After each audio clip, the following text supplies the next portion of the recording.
நான் இப்போ சொல்ல போகிற ஸ்டோரி வந்து எஸ்தர். எஸ்தர் என்ற யூதர்கள் வந்து பெர்ஷியா நாட்டில் ராணியாக வந்தாங்க.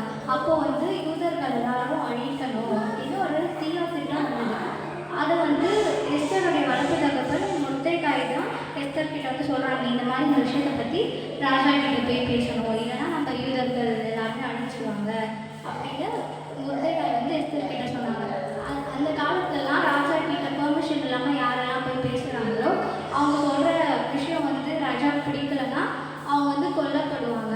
ஸோ எஸ்தர் சொல்கிறாங்க, நான் அழிஞ்சாலும் பரவாயில்ல, என்னுடைய மக்கள் எல்லாமே காப்பாற்றப்படணும் அப்படின்னு எஸ்தர் முர்தெகாய் கிட்ட சொல்லிட்டு 3 நாள் ஃபாஸ்டிங் இருந்து ப்ரேயர் பண்ணிட்டு ராஜா கிட்ட போகிறாங்க.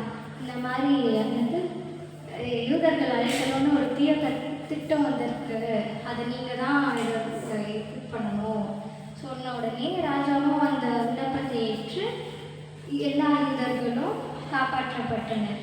இதோடைய மாடல் என்னன்னா, யார் இந்த எஸ்தர் வந்து அவங்களுடைய மக்களுக்காக எப்படி ஃபாஸ்டிங் இருந்து ப்ரேயர் பண்ணாங்களோ அதே மாதிரி நாமளும் நம்மளுடைய தேசத்துக்காக நம்மளுடைய மக்களுக்காக ஃபாஸ்டிங் இருந்து ப்ரேயர் பண்ணணும்.